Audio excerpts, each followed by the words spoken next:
In this world where some souls bloom like silent forests, where strength grows not from noise but from nurturing, there lived a woman whose life became a prayer to the earth itself. Welcome, my Sakhi, to another heart-nourishing journey from Sakhi Soul Stories, where simple lives reveal divine wisdom, and where the courage of one woman becomes the light for thousands. This is the story of Salumarada Thimmakka, an Indian proud woman whose life became a living hymn to nature, the mother of trees who turned sorrow into shade, and who proved that motherhood does not always need a womb.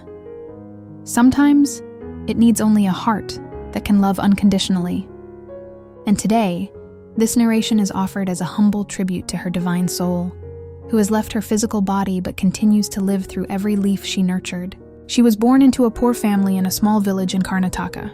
The world saw her as just another village girl, one more nameless woman struggling through life.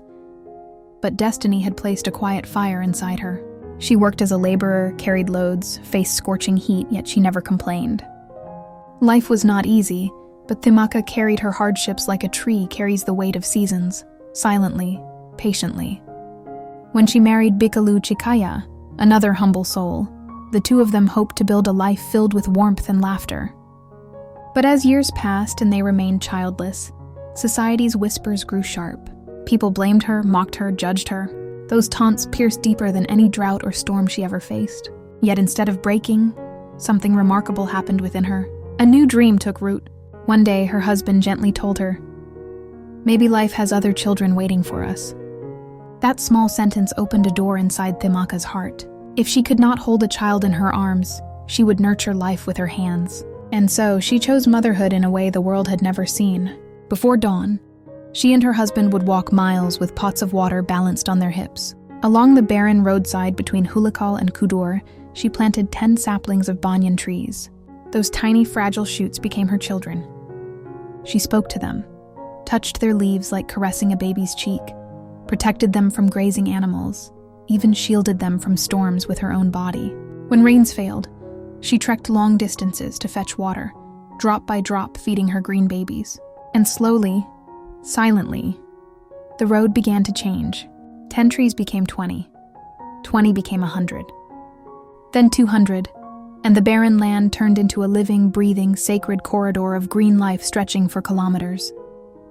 People began calling her Salumarada Thimmakka, the woman of the row of trees. But she never cared for fame. She cared only for life. Those 385 banyan trees she planted were not just plants. They were her legacy, her devotion, her answer to a world that said she was incomplete. She showed humanity that motherhood is not defined by giving birth.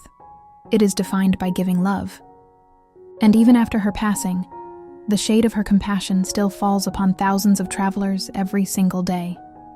Years passed. Her husband left this world, and now she too rests peacefully beyond the reach of time. But her trees stand tall like guardians protecting her memory. They are her companions, her children, her immortality. When the world celebrated her with the Padma Shri and global admiration, she received it with a humbleness that made her greatness even larger. Even today, when the morning sun filters through that long green avenue, the leaves whisper her story. The breeze carries her blessings. The earth remembers her footsteps. Her life reminds every woman that greatness is not in having everything. It is in giving something meaningful to the world. Thimmakka teaches us that no pain, no judgment, no circumstance can stop a determined heart from blooming. She teaches us that even one Indian proud woman, with no wealth, no degrees, no support, can create a forest that stands tall for generations. And my darling Sakhi, that is the essence we honor here. The quiet power of women who rise beyond circumstances, who heal the world with their gentleness, who choose love even when the world gives them pain. Today, as we bow our heads in remembrance, this story becomes more than a narration. It becomes our gratitude for a life that made this planet greener, softer, and kinder.